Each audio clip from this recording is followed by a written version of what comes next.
tardes a todos. Vamos a iniciar con el tema de hoy.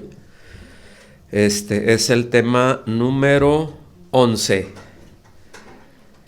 El gran intercambio se llama. Y ahorita, si vieron ya sus materiales, ya se dieron cuenta por qué.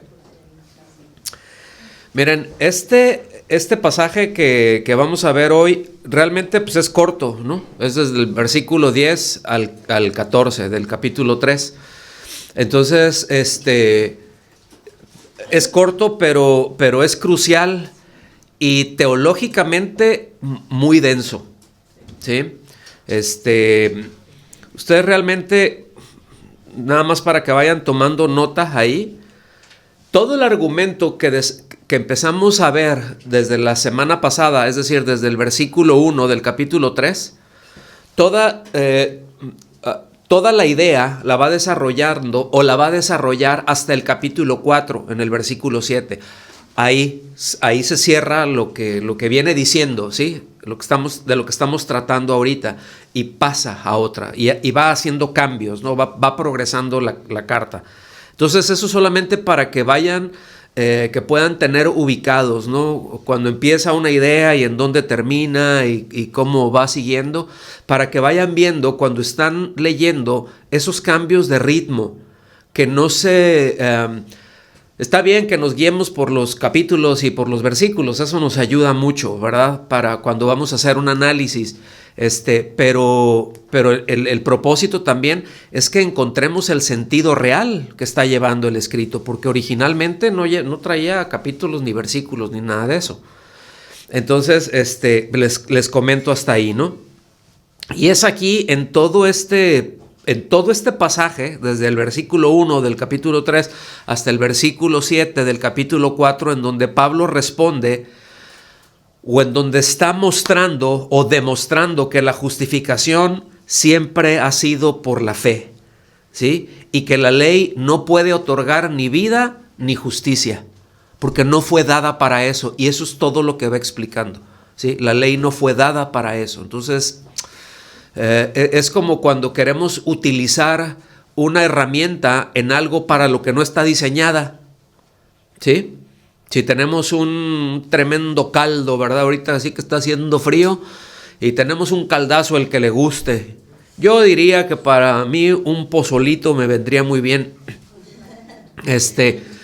Entonces, pero hay que revolverlo. Yo puedo agarrar con este micrófono, agarrar y revolverlo, pero voy a dañar el micrófono. ¿Sí me estoy explicando? Porque no está hecho para eso. Entonces, realmente, pues no sirve para revolver, porque se echa a perder. O sea, no tiene, el diseño de esto es para amplificar la voz. Es un ejemplo, ¿sí? Entonces, la ley no fue dada ni para dar vida, ni para justificar al ser humano. Y es ahí en donde estamos trabados ahorita, en esta argumentación que está desarrollando Pablo. Entonces, yo les recuerdo que en Romanos 4, esencialmente, desarrolla el mismo argumento, pero más suavecito, ¿sí? Y toma otros pasajes, lo va explicando con más detenimiento, con más suavidad, ¿verdad? Hay algunos autores que muy acertadamente conectan todo este pasaje con Hebreos 11, ¿sí? Es decir, lo anclan en el que siempre ha sido por la fe, ¿verdad? Entonces, bueno, vamos a avanzar un poquito más rápido. El texto es denso, rápido y agresivo, reflejando la desesperación de Pablo por rescatar a sus lectores del error. No hay adornos poéticos innecesarios. Pablo no está simplemente predicando, está construyendo un argumento legal y teológico para demostrar que la ley de Moisés no puede justificar al ser humano y que la única salida es la fe en Cristo. Entonces, por eso va bien contundente. Ahora sí que, como decimos, ¿verdad? Va al golpe. Romanos 4 va más tranquilo. Pero aquí, la retórica que el apóstol Pablo está usando el tipo de argumentación, las palabras, cómo les pone todo, ¿verdad? Es algo que se conoce como deliberativa y judicial. ¿Por qué, por qué está utilizando ese tono? Porque por un lado, él está actuando como defensor, ¿sí? Como si fuera el abogado defensor de la fe para la salvación, y al mismo tiempo como si fuera el fiscal acusador, ¿verdad?, contra la ley para salvación. O sea, los está poniendo en contra, más o menos, por decir así. O sea, está haciendo entonces, repito, un papel de abogado, defensor de la fe y de fiscal acusador, ¿sí?, contra las obras de la ley para salvación. Entonces, por eso lo hace en un tono muy urgente. Por eso es el lenguaje que vemos, se siente agresivo, ¿verdad? Pero es muy contundente, ¿sí? O sea, repito, va fuerte. Entonces, tiene una estructura muy lógica, ¿sí? Va armando unos silogismos, si esto y esto, esto. Y así lo va construyendo de una manera muy, muy fuerte, tomando pasajes del Antiguo Testamento, porque es precisamente en el Antiguo Testamento lo que usaban los judaizantes. O sea, los judaizantes decían, no, nosotros tenemos la autoridad en la ley o en la Torá, ¿sí?, que es como se traduce, como se leería, ¿no? Nosotros tenemos nuestra autoridad en la Torá, pero acuérdense, aquí es donde Pablo teje muy fino y les dice, no. Ustedes no se están guiando por la ley, y se los voy a demostrar. Ustedes se guían por las tradiciones de los ancianos. ¿Alcanzan a ver? Entonces, eso es muy importante, porque en buena medida, mis amados, siempre es lo que debemos de hacer en un intercambio de ideas. Aquí quiero hacer un paréntesis, porque esto es muy importante. Cuando, por ejemplo, vamos a decir que le vamos a compartir el evangelio a alguien, ¿sí? Entonces, ¿en dónde está el evangelio? ¿En dónde lo encuentran el evangelio? En la Biblia, en la palabra de Dios. Entonces, ¿qué se les ocurre a ustedes que es lo que tenemos? Si vamos a hablar con dos personas, tenemos que tener, vamos a llamarlo así, por los términos que vamos a utilizar, tenemos que utilizar el mismo diccionario, porque para unos una cosa lo interpretan de una manera y el mismo elemento otros lo interpretan de otra. Entonces dices, no podemos hacer eso, necesitamos utilizar el mismo diccionario, porque si no, el diálogo va a ser como el diálogo entre un sordo y un mudo. ¿Sí me explico? Entonces, ¿cuál es la norma de fe y conducta? O sea, ¿qué es lo que vamos a poner como base sobre esto que vamos a hablar? Pues la palabra de Dios. ¿Estás de acuerdo? Pero ahí es donde empieza. Porque ¿qué tal si la otra persona, bueno, a lo mejor si es de la iglesia de Roma, pues lo puede decir y le puedes decir, mira, tomamos la Biblia, si quieres la misma que utilizas tú, yo no tengo ningún problema. Pero vamos a ver lo que dice la Biblia, no qué es lo que hay fuera, sino qué es lo que dice ahí.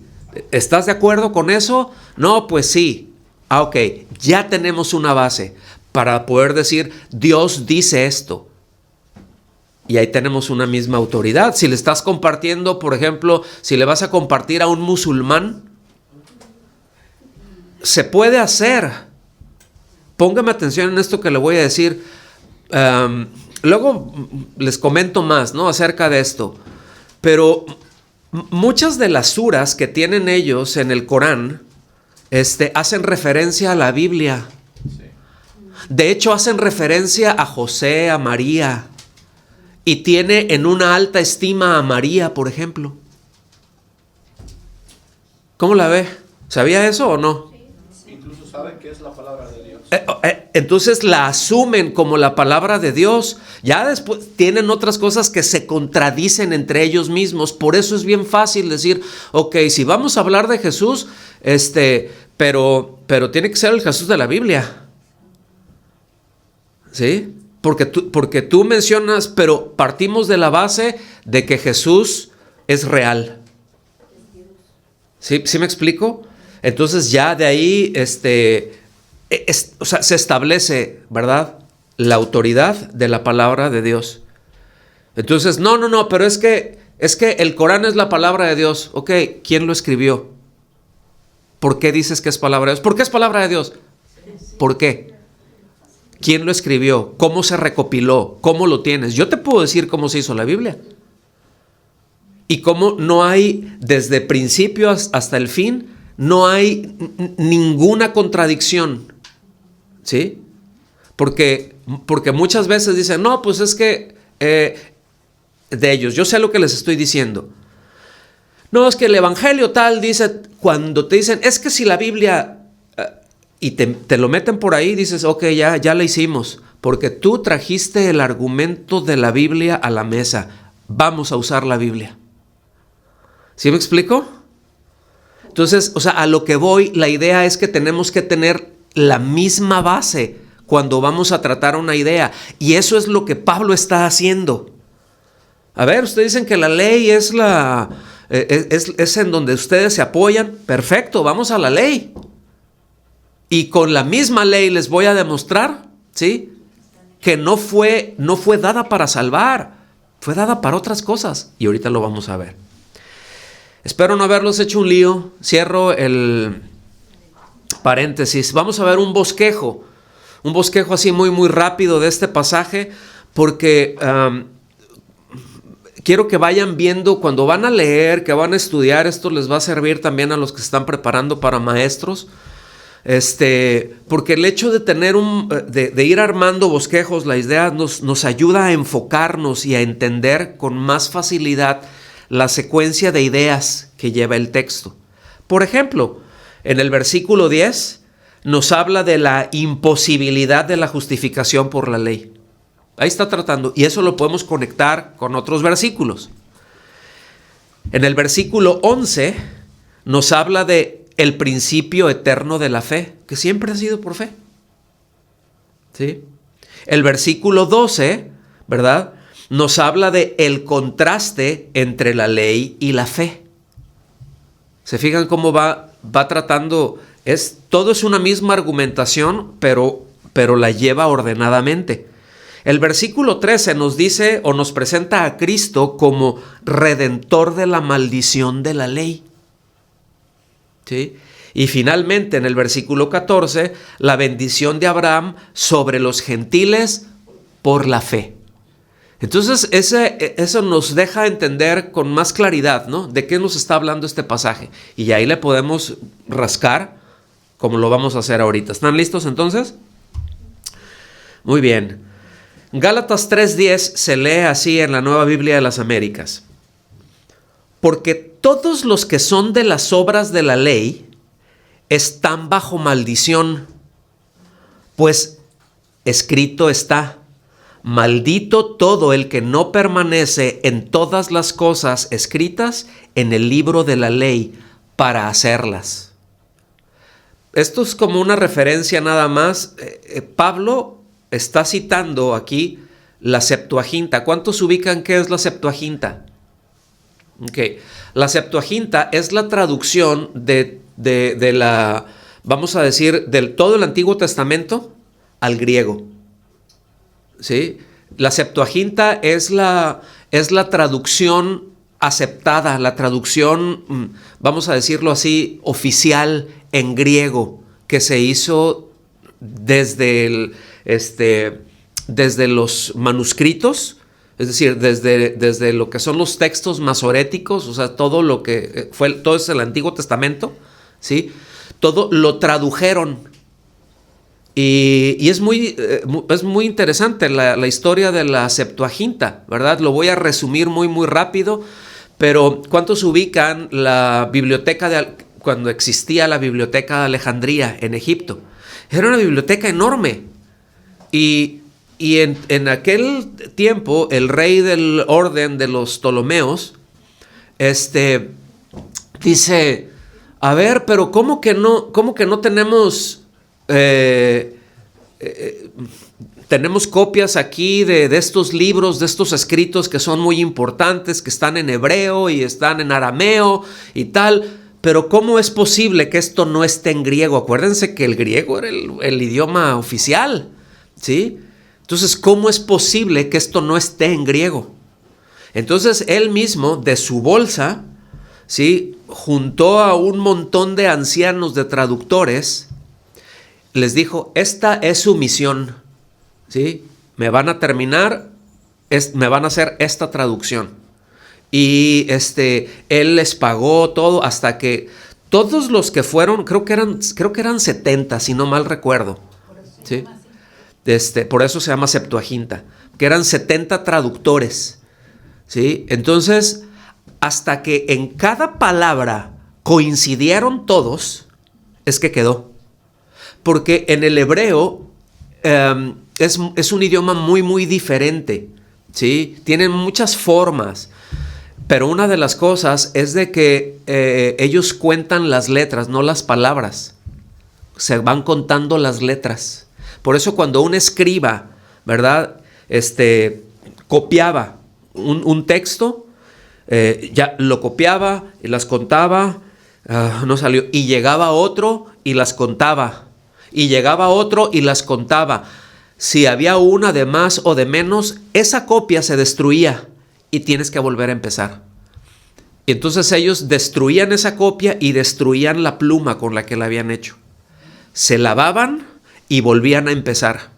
Por eso es que el Antiguo Testamento es muy fiel, hermanos. Es súper preciso con el hebreo. De ahí a los idiomas que se han interpretado. ¿Me explico? Entonces, en los tiempos, en el primero, en el segundo, en el tercer siglo, básicamente todas las referencias que se hacían o que vemos en el Nuevo Testamento del Antiguo Testamento son referencias que se hacían desde la Septuaginta. ¿Sí? Por eso nada más les quería poner esto, ¿no? Ahí. Porque nosotros leemos, por ejemplo, en el texto masorético, o sea, como lo tienes, si tú abres tu Biblia, se va a leer así: maldito el que no confirme las palabras de esta ley para ponerlas por obra. Y todo el pueblo dirá amén. Ustedes van a notar una diferencia donde dice permanece en todas las cosas. Dice, bueno, pues es que en el masorético no dice en todas las cosas, porque en el hebreo el sentido que tiene, como está diciendo, dices, la ley es una sola, es todo. Pero como el griego se le conoce como la matemática del idioma, ¿sí?, es muy preciso. Es sumamente preciso. ¿Está bien? Entonces, se apoya ahí. Pero bueno, nada más eso es adicional. Seguimos avanzando.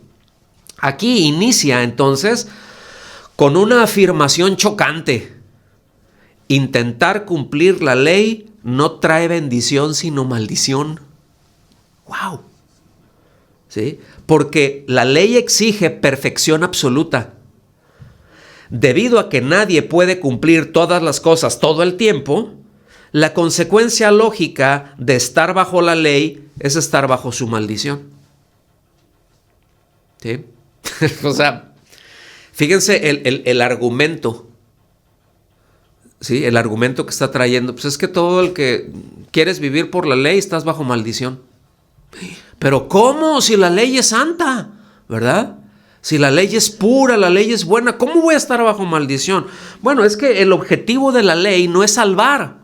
El objetivo de la ley es revelar las normas de Dios. Ese es el objetivo, ¿sí? La ley fue dada para ser el instrumento que revela el pecado, que lo hace, vamos a decir, oficialmente, legalmente pecaminoso, ¿sí? Que tiene pena, ¿sí? ¿Estamos aquí? En un lugar, si no existen normas, pues puede ser lo que sea. Oye, pero eso está mal. ¿Por qué? ¿En dónde dice que está mal? Anarquía. O sea, Sí, en una cierta medida, pero prácticamente pónganse a pensar, todas las actividades que hacemos están reguladas, tienen un montón de normas. Si no, podrías hacer lo que quisieras. ¿Por qué en un partido de fútbol no puedes, a no ser de que seas el portero, pero si vas corriendo y agarrar la pelota y correr con la pelota, ¿por qué no lo puedes hacer? ¿Por qué te dicen, ¡ey! Ya está expulsión, ¿verdad? ¿Por qué? Porque hay unas reglas que te dicen, eso es falta, eso está penado, eso así no es. Bueno, para que vayamos entendiendo, ¿sí? En Romanos, capítulo 7, lean, no se los puse ahí, se los voy a leer nada más. Versículos 6 y 7, está haciendo una analogía, aquí Pablo, léanlo en casa, pero está haciendo una analogía con el matrimonio, ¿no? Están unidos, esposo y esposa. Cuando uno de los dos muere, el otro ya está libre. Mientras están vivos, están unidos. Cuando uno muere, ya, o sea, ya no hay problema. El otro se puede casar, por ejemplo, ¿no? Dice, pero ahora que hemos quedado libres de la ley, a ver, ¿por qué quedaron libres de la ley? Porque ya alguien murió por la ley. ¿Ok? Y aquí empieza el intercambio, empiecen a verlo. Dice, pero ahora que hemos quedado libres de la ley, habiendo muerto a lo que nos ataba. A ver, pero yo no me morí. Bueno, me morí en Cristo. Cristo murió por mí, yo morí en Él, fui sepultado con Él y volví a la vida con Él. ¿Sí? Es por la fe. Y dice, de modo que sirvamos en la novedad del espíritu y no en el arcaísmo de la letra. O sea, que sirvamos de acuerdo o conformidad a lo que el espíritu nos guía, no en conformidad. Cuando dice la letra se refiere a la ley. ¿Sí? Y dice, ¿qué diremos entonces? ¿Es pecado la ley? Dice, de ningún modo, al contrario. Yo no hubiera llegado a conocer el pecado si no hubiera sido por medio de la ley. Porque yo no hubiera sabido lo que es la codicia si la ley no hubiera dicho, no codiciarás. ¿Sí? ¿Lo alcanzan a ver? No quiere decir que el hombre no hubiera pecado antes. O que no tuviera una conciencia, pero no era legal todavía. Y la paga del pecado es muerte. ¿Okay? Entonces seguimos avanzando. Romanos 3:20 en la Reina Valera 77, en la revisión 77 se lee así. Ya que por las obras de la ley ningún ser humano será justificado delante de él, o sea, delante de Dios, porque por medio de la ley es el conocimiento del pecado. ¿Sí? Entonces, ahora, ¿cómo revela el pecado? ¿Cómo muestra la ley el pecado? Bueno, número 1, manifestando aquello que Dios aprueba y lo que reprueba. ¿Cómo lo hace? No matarás, no asesinarás, no, eso es lo que aprueba, ¿verdad? Pero dice también, ama justicia y misericordia. Eso me gusta. Ah, muy bien. Entonces, la ley nos deja ver lo que Dios aprueba y lo que Dios reprueba. Número 2, poniendo de evidencia la esterilidad del esfuerzo humano por cumplirla. Lo que está diciendo esto es, mira, si tú te quieres cumplir toda la ley, lo que tienes que entender es que no puedes. No tienes la capacidad de hacerlo. Entonces, ¿cuál es entonces, ¿para qué dio la ley? Para que supiéramos. Y que eso nos condujera al pecado, para saber que estamos mal y que no podemos hacer nada por nuestro propio esfuerzo, ¿verdad? Sino que tenemos que recurrir a la fe. Para eso. Y número 3, dictando sentencia condenatoria sobre el transgresor, de tal manera que la ley quebrantada solo puede condenar. ¿Sí? Así es como la revela. Entonces, en otras palabras, la ley enseña al hombre a comprender que es pecador. ¿Para qué sirve la ley? Para enseñar ¿qué cosa? Que somos pecadores. ¿Sí? Por esa razón, el objetivo de la ley al revelar el pecado es también la incapacidad del hombre para cumplir todo lo que la ley dice. ¿Sí? Porque siempre ha sido por la fe, como vimos la semana pasada. Entonces, Pablo ataca la raíz del problema, la confianza en las obras. ¿Sí? No dice que la ley sea mala, sino que depender de ella para la justificación es una trampa mortal. ¡Tatán! Entonces yo medio dramático, ¿no? Y hace una referencia, entonces, allá de Deuteronomio 27, 26, ahorita lo vamos a ver, pero nos dice que la ley exige obediencia perfecta, ¿sí? Y continua.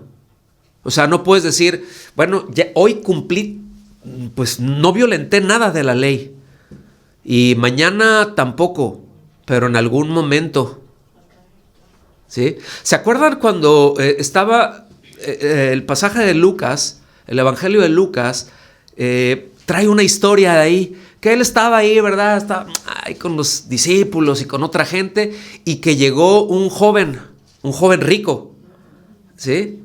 Y que le dijo, maestro bueno, ¿verdad? Y ¿por qué me dices bueno? Bueno solo Dios. O sea, le estaba diciendo, ¿reconoces que soy Dios? Y él, bueno, sí, pero dice, ¿qué haré para heredar la vida eterna? ¿Se acuerdan? ¿Y alguien se acuerda cuál fue la respuesta del Señor? No. Les dice, tú ya sabes, ¿sí? Ahí están los mandamientos. Y dice, pues todos los he cumplido desde mi niñez. Y así, órale, hermano, ¿no? O sea, todos los he cumplido desde mi niñez. ¿Qué más tengo? Fíjate qué arrogancia, ¿eh? Sí. ¿Qué más tengo que hacer? Ya cumplí todo y siempre los he cumplido. Y dice el Señor, bueno, está bien, ¿verdad? Pues vende todas las cosas y dalo a los pobres.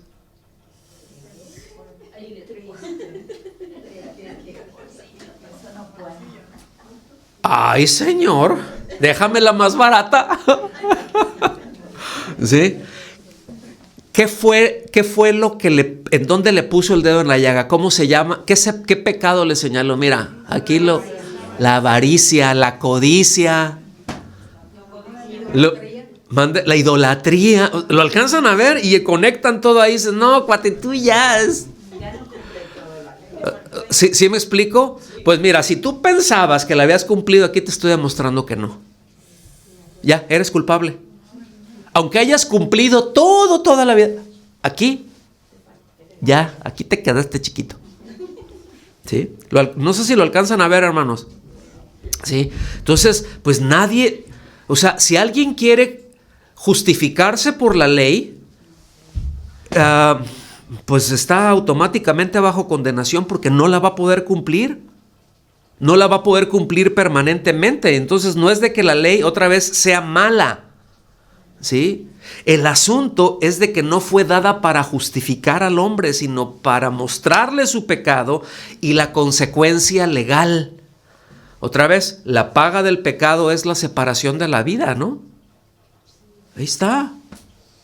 Entonces, en el momento en que tienes conciencia, ya pecaste, ¿verdad?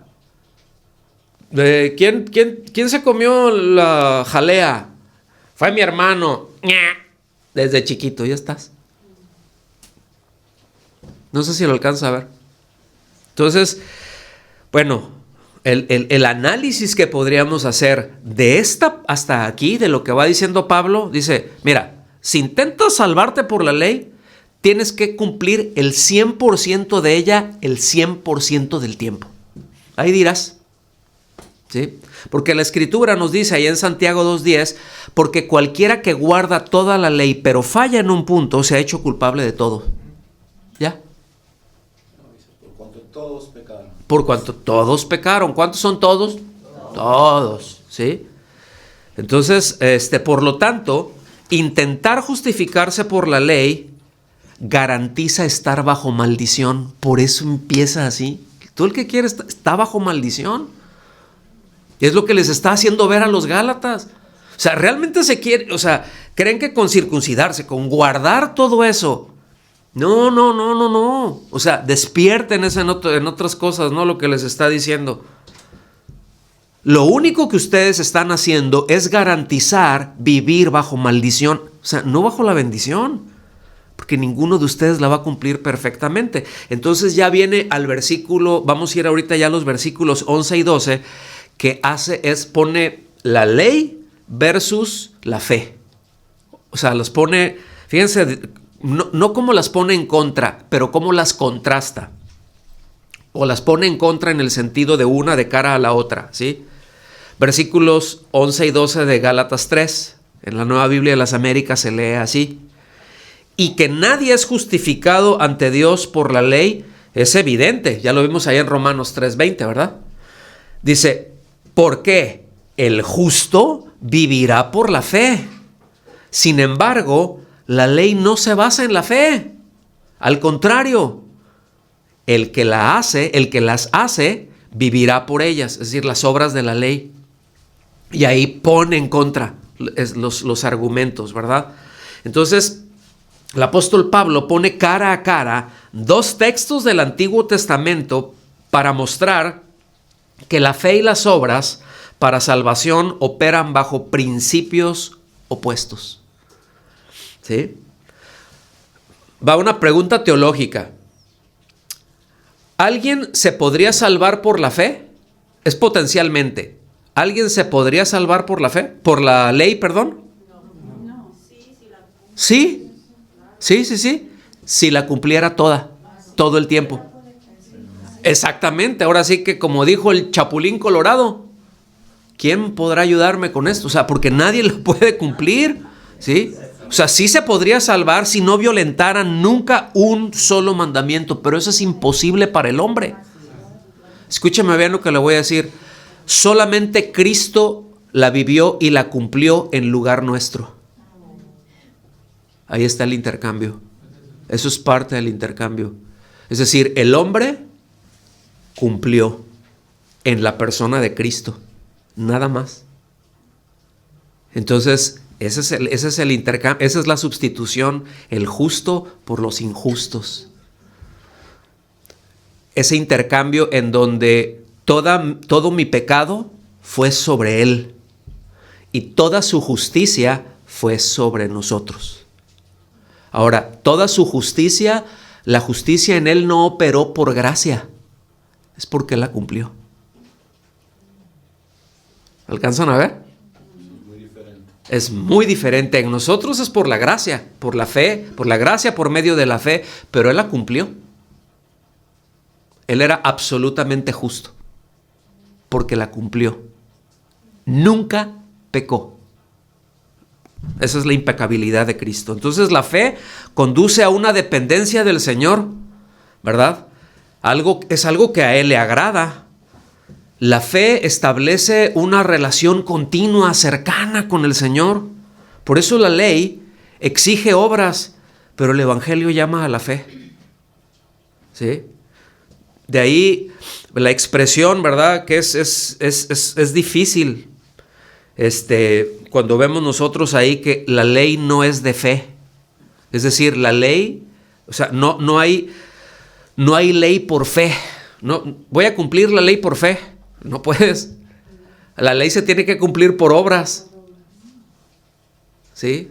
Y obras y fe son cosas diferentes. No sé si lo alcanzan a ver, hermanos. Entonces, esto significa que no tiene a la fe como principio de vida, sino tiene a las obras. Como si Dios te tiene que dar su vida porque hagas sus obras. Pues no se puede, nadie puede. Porque otra vez, la ley no fue introducida como medio de salvación, sino como un instrumento de condenación para denunciar al pecado, ¿sí? Que es común en todos los hombres, es muy propio de los seres humanos, ¿sí? Por eso, muchas veces, mis amados, fíjense, esto es como una aplicación, como una reflexión y una aplicación. muchas veces los creyentes somos capaces de definir la fe. ¿Qué es la fe? Ahí está la fe. Ok. Pero muchas veces somos incapaces de vivir por la fe. La podemos definir, pero a veces no vivimos por la fe. ¿Sí? Y lo que agrada a Dios no son los conocimientos intelectuales que nosotros tengamos. Porque a Dios no lo apantallamos para nada. Qué bueno que sepamos, es importante. Es uno de los verbos más utilizados, yo se los he dicho en el Nuevo Testamento. Sabemos, conocemos, ¿sí? O sea, es importante, pero eso no es lo que mueve a Dios, sino una convivencia o una vivencia consistente en una vida que depende continuamente de Él. ¿Sí? Continuamente estoy dependiendo de Él, ¿verdad?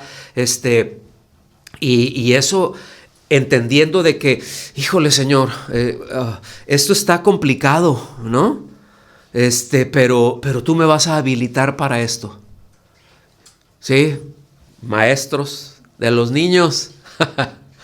¿Sí? Ay, yo me paro y si pienso y me paro al frente me van a empezar a temblar todos mis huesitos. ¿Sí? Bueno, pero voy a confiar en el Señor. A lo mejor no me van a dejar de temblar. Ahora vamos a orar por ellos. ¿Sí? O sea, a lo mejor voy a seguir temblando, pero que mis huesos tiemblen no quiere decir que si Él me habilita, yo no lo pueda hacer. Si Él me dice hazlo, yo lo voy a hacer, aunque me tiemblen los huesos. ¿Lo alcanzan a ver? Sí, yo soy incapaz de hacerlo. ¿Sí? Pero Él me capacita. Entonces no es mi capacidad por la que le voy a servir y por lo que voy a hacer. Ese es un principio de fe. Esa es una vivencia de fe. ¿Lo alcanzan a ver, hermanos? ¿Sí o no? Entonces seguimos avanzando. Fíjense, en Habacuc, aquí están los dos principios contrarios. Déjenme, se los voy a regresar acá. Cuando nos dice, ¿verdad? Que el justo por la fe vivirá. Ese es un texto. Y el otro texto, el que las hace vivirá por ellas. Son dos citas distintas. ¿Cuáles citas son? Bueno, la primera es Habacuc 2:4, que se lee así. Así es el orgulloso. En él, es decir, en el orgulloso, su alma no es recta, mas el justo por su fe vivirá. ¿Ok? En la Nueva Traducción Viviente, que es una versión dinámica, se lee así, lo deja muy claro. Mira a los orgullosos, confían en sí mismos y sus vidas están torcidas. Pero el justo vivirá por su fidelidad a Dios. Qué diferente, ¿no? O sea, ¿alcanzan a ver el sentido que tiene? ¿Sí? ¿Cómo es el orgulloso? Pues estoy confiando en mis capacidades, en las obras que yo hago. ¿Y cómo está tu vida? Torcida.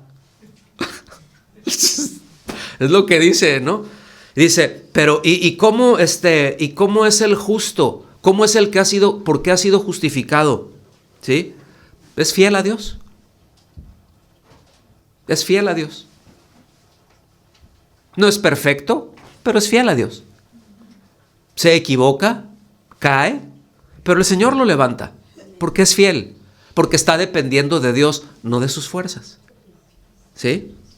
Cuando dependemos de nuestras fuerzas, terminamos metiendo la pata. De hecho, el depender de nuestras fuerzas ya es una metida de pata en sí misma. Ya nada más espera una mayor y que se manifieste. Pero ya internamente, ya está mal. ¿Lo alcanzan a ver? Sí. Entonces, el segundo texto que menciona está en Levítico 18:5. Que nos dice ahí en la Nueva Biblia de las Américas: por tanto, guardarán mis estatutos y mis leyes, por los cuales, estatutos y leyes, el hombre vivirá si los cumple. Y después lo firma, yo el Señor.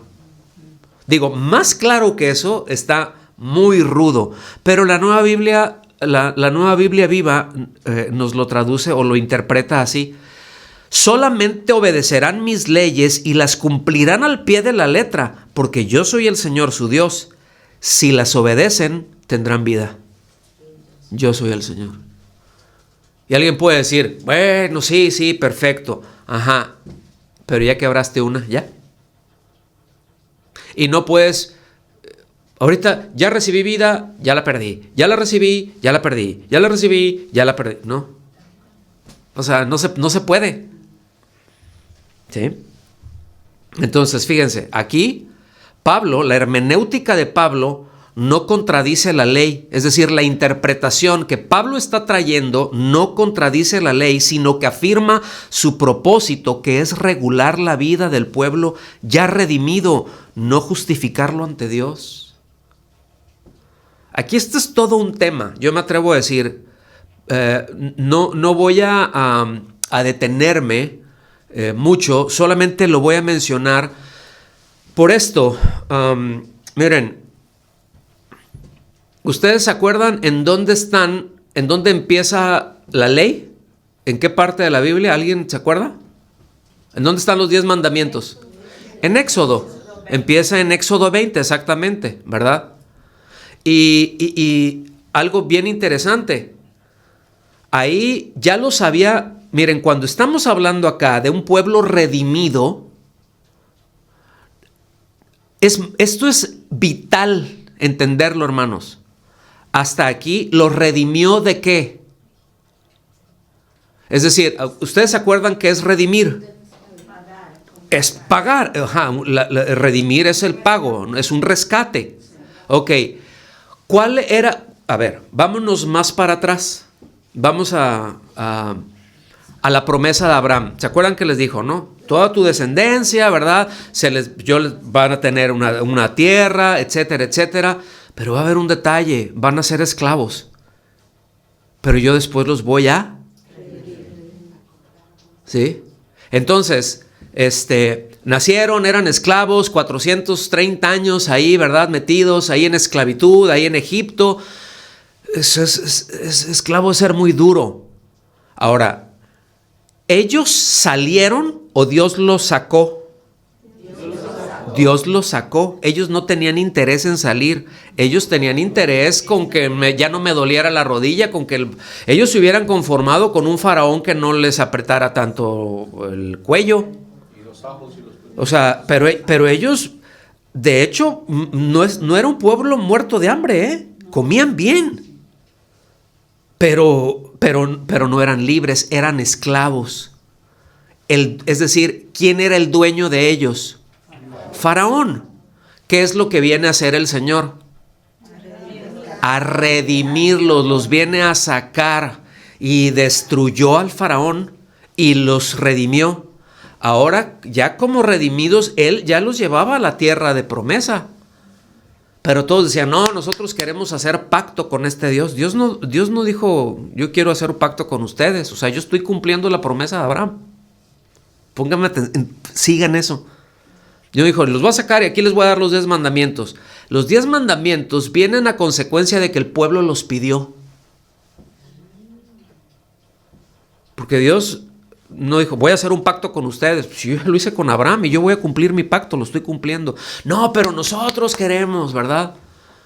Y les dice, no, mira, está bien así. No, que sí queremos. Ok, prepárense, ¿verdad? Y ya cuando vieron todo el asunto, dijeron, no, Moy, esto me dio miedo. Mejor ve tú, Moy. ¿Sí? Y ahí les da entonces las tablas de la ley. ¿Sí?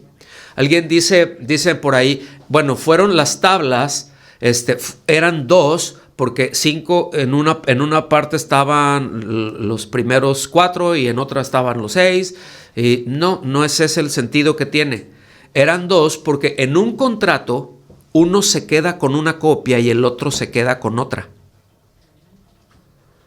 Si tú vas y compras un auto, un crédito, por ejemplo, tú firmas un contrato y te dan una copia a ti, ¿verdad? Sí. Y el otro se queda con la otra copia. O sea, ese es el sentido que tiene. Pero bueno, fíjense lo que dice, ¿eh? En Éxodo capítulo 2 versículos 1 y 2. Dice, entonces Dios habló. ¿Quién habló? Dios, es decir, la ley la dio Dios, no la dio Moisés, la dio Dios. ¿Sí? Dios habló todas estas palabras diciendo, yo soy el Señor tu Dios, que te saqué de la tierra de Egipto, de la casa de servidumbre. O sea, yo ya te redimí, ahora te vas a portar así. Y ya vienen todos los mandamientos. Entonces vemos que Dios no comenzó diciendo, obedece. Mira, vas a obedecer esto, O sea, no, él lo primero que hace, si ustedes se dan cuenta, comienza presentándose con ellos. O sea, yo soy el Señor tu Dios. ¿Sí? Antes de establecerles las normas, establecí una relación con ellos. Yo ya los saqué, yo ya los redimí, ¿sí? Yo soy el Señor su Dios. Tenemos una relación. Entonces, este pasaje indica que Él ya se había comprometido con ellos. Dios sencillamente estaba siendo fiel a la promesa que le hizo a Abraham, a Isaac, confirmada, y a Jacob se la recontraconfirmó. ¿Sí? Dios ya tenía compromiso. Dios no necesitaba el compromiso de ellos. Dios ya lo tenía y Dios es fiel. ¿Estamos aquí o no? ¿Sí se entendió eso o no? Porque esto es profundo, pero es importante, muy, muy importante de entenderlo. Entonces, fíjense, lo que aquí nos enseña es que la ley no establece una relación, ¿sí? La relación ya existe y la ley la protege. Entra a tomar ese sentido, pero la relación ya está. Yo soy su Dios y yo lo redimí. Eso no, miren, este es otro paréntesis. Eso no quiere decir de que todos los que salieron, a todos los que sacó de Egipto, son salvos y todos esos ya están en el cielo. No es eso a lo que se está refiriendo, Los redimió de la esclavitud. Y eso es una figura del pecado. Porque dice, la misma palabra dice, de los más de ellos Dios no se agradó y quedaron postrados en el desierto. Solamente un remanente entró, los que creyeron. Pero eso lo vamos a ver más adelante. ¿Me alcanzan a ver, a seguir hasta aquí? Está profundo, ¿no? Pero luego lo pueden escuchar otra vez y si hay preguntas las vemos, ¿no? Entonces, la ley y la fe son mutuamente excluyentes como método de justificación. ¿Sí? ¿Sí se entiende eso? Sí. Ok. Que se excluyen mutuamente es, a ver, la ley dice, es por las obras. Entonces te excluyo a ti, y la fe dice, no, es por creer. Se excluyen una a la otra. Entonces la pregunta, ¿verdad? La ley pregunta esto, ¿qué has hecho? Mientras la fe pregunta, ¿qué ha hecho Dios? ¿En dónde está tu confianza? ¿En lo que tú has hecho o en lo que Dios ha hecho? Eso es fe. No se pueden mezclar, son una especie de agua y aceite teológicos. No se pueden mezclar obras y fe. O es por obras o es por fe. Y eso es lo que Pablo les está dejando, pero completamente cristalino, ¿sí? Crystal clear. Así se lo está dejando. Seguimos ahí con el versículo 13 de Gálatas 3. Dice, Cristo nos redimió de la maldición de la ley. ¿Sí? ¿Cómo? Habiéndose hecho maldición por nosotros, porque escrito está, maldito todo el que cuelga de un madero. Aquí está citando Deuteronomio 21:23. ¿Sí? 21:23 de Deuteronomio se lee así, se los leo rápido. Nada más ahí anótelo, porque esa es la referencia que está trayendo Pablo, ¿sí? Su cuerpo no quedará colgado del árbol toda la noche, sino que ciertamente lo enterrarás al mismo día, pues el colgado es maldito de Dios, para que no contamines la tierra que el Señor, tu Dios, te da en heredad. ¿Sí? Entonces, bueno, evidentemente después viene la cruz, ¿no? Pero la cruz dices, bueno, no es un árbol, pero está utilizando la figura, está utilizando una metonimia, se llama, ¿no? Es decir, está utilizando una cosa por la otra, está utilizando la cruz por el árbol. Estuvo en el madero, ¿cómo es? Maldito. Entonces, este es el clímax teológico y literario del pasaje y utiliza una paradoja escandalosa. Dice que Cristo se hizo maldición. ¿Sí? Para una mente judía, esto era una blasfemia, a menos que se entendiera el propósito expiatorio. Entonces no entendían. Por eso no les entraba en la cabeza que el Mesías, ¿cómo iba a ser crucificado? ¿Cómo iba a ser colgado de un madero? Pues un Mesías maldito.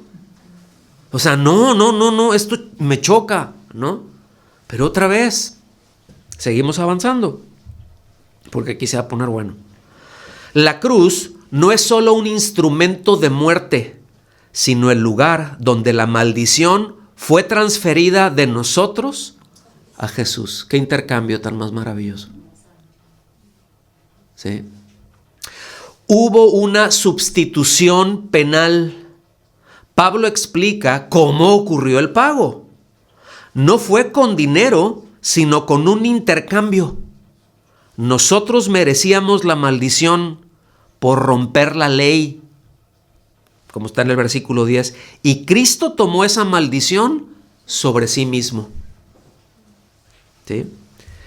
Entonces, les leo Primera de Pedro, capítulo 1, versículos del 18 al 20. Dice, ustedes saben que no fueron redimidos o rescatados, es lo mismo, de su vana manera de vivir heredada por sus padres con cosas perecederas como oro o plata, sino con sangre preciosa, como, ese es un símil, como de un cordero sin tacha y sin mancha, la sangre de Cristo. ¿Por qué dice como un cordero sin mancha y sin tacha? Porque era el cordero que Dios aceptaba en la Pascua. ¿Sí? Precisamente para traer libertad. Dice, porque Él estaba preparado. ¿Quién es Él? Cristo estaba preparado desde antes de la fundación del mundo, pero se ha manifestado en estos últimos tiempos por amor a ustedes. Segunda a los Corintios 5:21, ¿verdad? Aquí este es uno de los textos más claros de la doctrina de la sustitución. Dice, al que no cometió pecado alguno, por nosotros lo trató como pecador, para que en él, ¿en quién? En Cristo, en él recibiéramos la justicia de Dios. O sea, uno por el otro. ¿Qué es lo que nosotros merecíamos? El madero, ser colgados en el madero, malditos por haber pecado, por haber roto las normas de Dios. Punto. Eso aplica a toda la humanidad. ¿Sí? Pero ¿quién colgó del madero? ¿En lugar de quién? De nosotros. Ahí está el intercambio. Entonces, por eso la solución al pecado del hombre es la redención vicaria. Es decir, la redención vicaria es el que lo hace en lugar de. Cristo tomó nuestro lugar. Nosotros nunca tomamos el lugar de Cristo. Él tomó nuestro lugar y nos imputó su justicia. Ahí está el intercambio. ¿Sí? Y ese es el corazón del Evangelio en Gálatas, hermanos. Aquí estamos en el corazón del Evangelio que Pablo está diciendo ahí en Gálatas. Entonces seguimos avanzando. En la cultura judía, un criminal colgado en un árbol era considerado maldito por Dios. No colgaban a nadie que no fuera un criminal. ¿Sí? Para un judío, la idea de un Mesías crucificado era un escándalo. Por eso dice ahí en 1 Corintios 1:23, para los judíos ciertamente tropezadero. ¿Sí? Porque implicaba que el Mesías estaba maldito. Pablo da vuelta a este argumento y dice, sí, fue maldito. Sí, pero no por sus pecados, sino por los nuestros. Él absorbió el juicio de Dios. O sea, sí. Efectivamente, maldito ahí, pero no a causa de alguna injusticia de él, a causa de mi pecado. ¿sí? Y aquí lo tenemos que personalizar a causa de mi pecado. Y aquí por eso la palabra clave es Jesús nos redimió de la maldición de la ley. ¿Cómo estábamos? Bajo maldición, en condenación, ¿sí?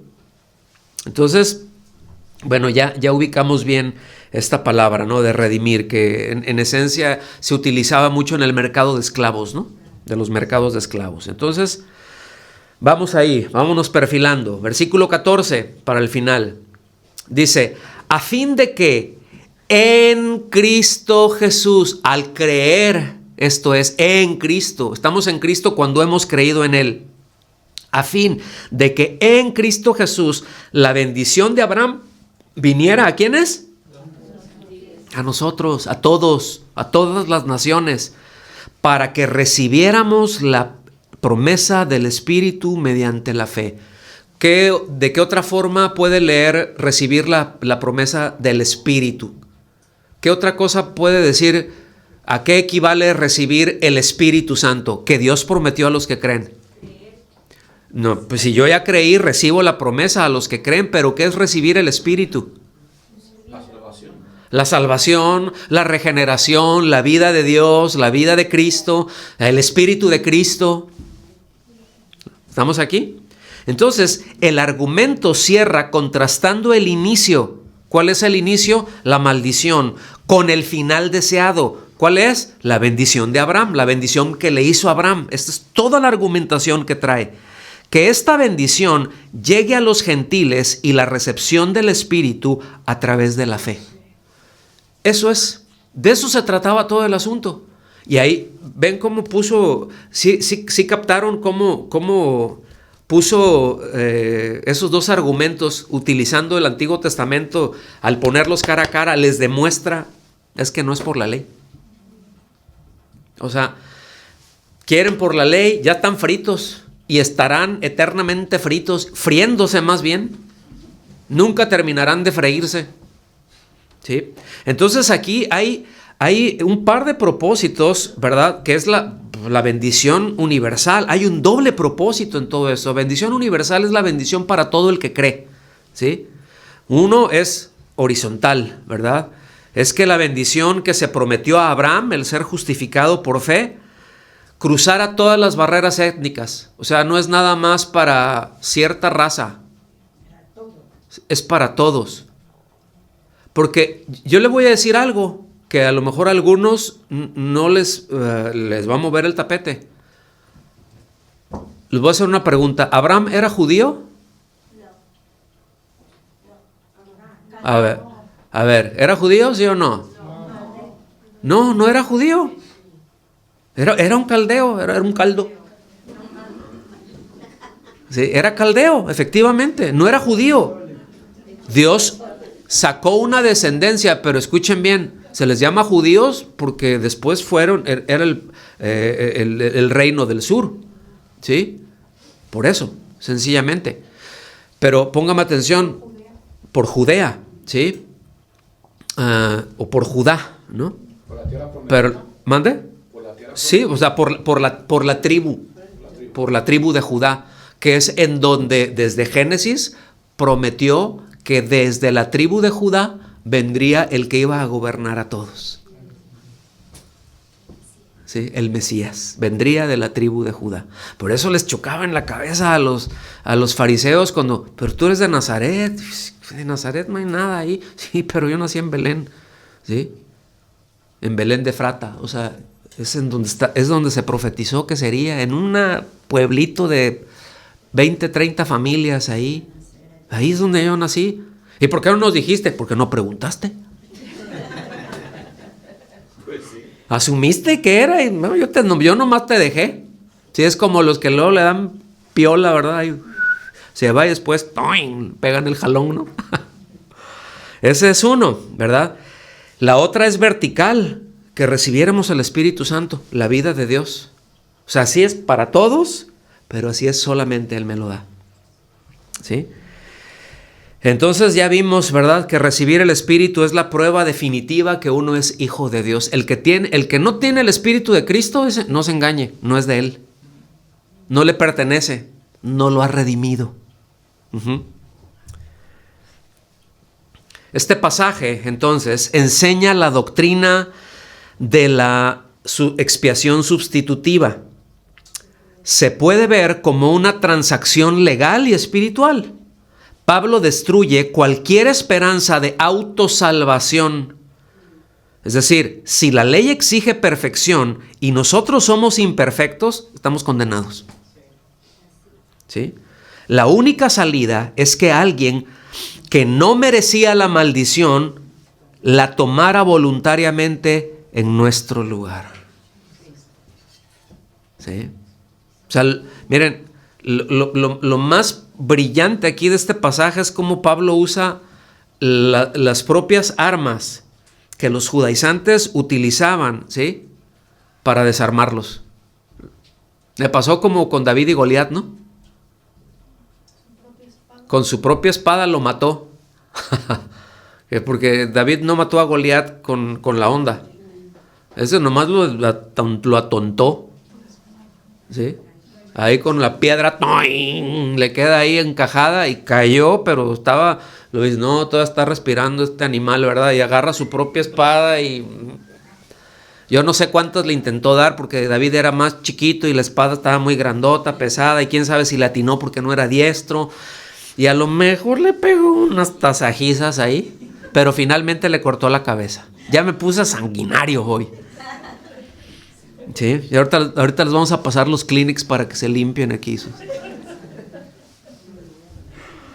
Entonces, fíjense, utilizó el mismo argumento que ellos tenían citándoles la ley y los profetas, y les demuestra que la propia ley atestigua su incapacidad de salvar. Estoy diciendo, ustedes se quieren salvar por la ley, y la ley dice que no está hecha para salvar, que no puede salvar, que no fue dada para eso, ¿verdad? Entonces es un uso irónico que le da ahí Pablo, ¿no? Entonces Pablo usa la ley no solo como el conjunto de reglas, sino como una representación de todo sistema religioso basado en el esfuerzo humano y en el mérito propio. ¿Sí? Entonces, ya aquí corremos hacia la conclusión y bueno, noten cómo en ningún momento Pablo apeló a los sentimientos de los Gálatas. Apeló al intelecto. A ver, piensen, a ver, mediten en esto, la ley dice esto, a ver, 2 más 2 son 4, no son, ¿sí me explico? O sea, nada más, a ver, dime, lógicamente, dime esto, pero te lo estoy poniendo aquí. Entonces, terminamos con esto. El pasaje afirma que nuestra salvación descansa completamente en la obra sustituta de Cristo y no en nuestras obras. ¿En qué descansa nuestra salvación? Póngame atención, nuestra salvación no descansa en nuestra fe. Nuestra salvación descansa en la gracia de Dios. Por eso, una vez que el Señor nos salva, Él nos salva. ¿Estamos aquí? Esto de ninguna manera es un pretexto, ¿verdad? Como muchos lo toman para decir, como ya soy salvo, entonces voy a vivir como sea y no pasa nada. Eso está demostrando que no ha creído, sencillamente. Porque el Espíritu de Cristo no piensa de esa manera. El Espíritu de Cristo no piensa en a ver qué pecados inauguro, al cabo es que ya soy salvo. No, nada me va a pasar. O sea, no, es al contrario, es me alejo de eso, me aparto de eso. Y cuando incurro en alguno de ellos, ¿cómo me duele? Porque ofendí al Señor. ¿Sí me explico? Entonces, dejemos de confiar en nuestro rendimiento espiritual para sentirnos aceptados por Dios.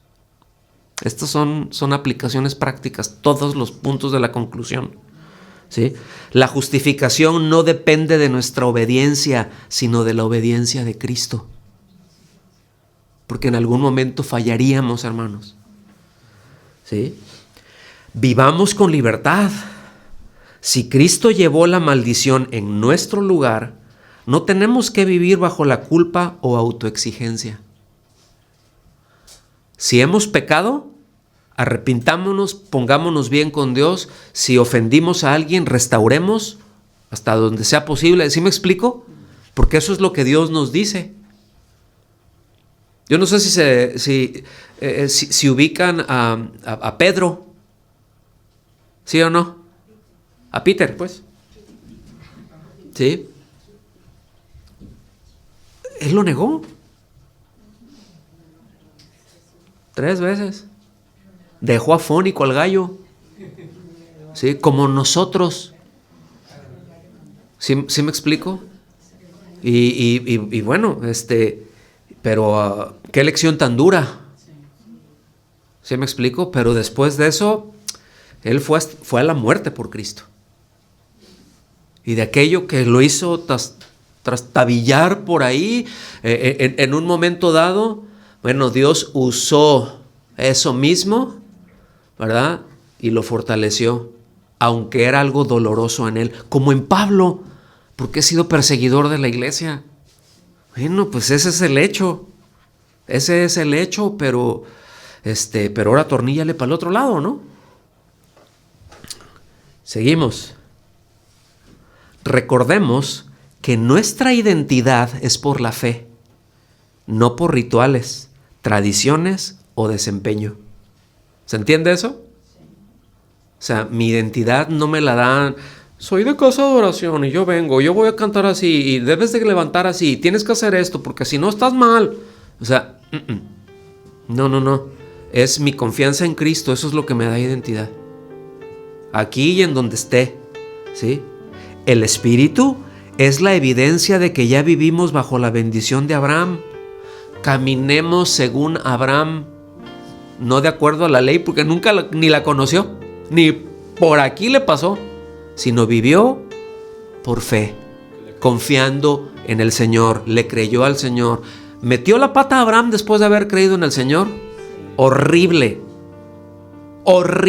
Sin embargo, ¿sí? Es la única persona que Dios dice, mi amigo Abraham.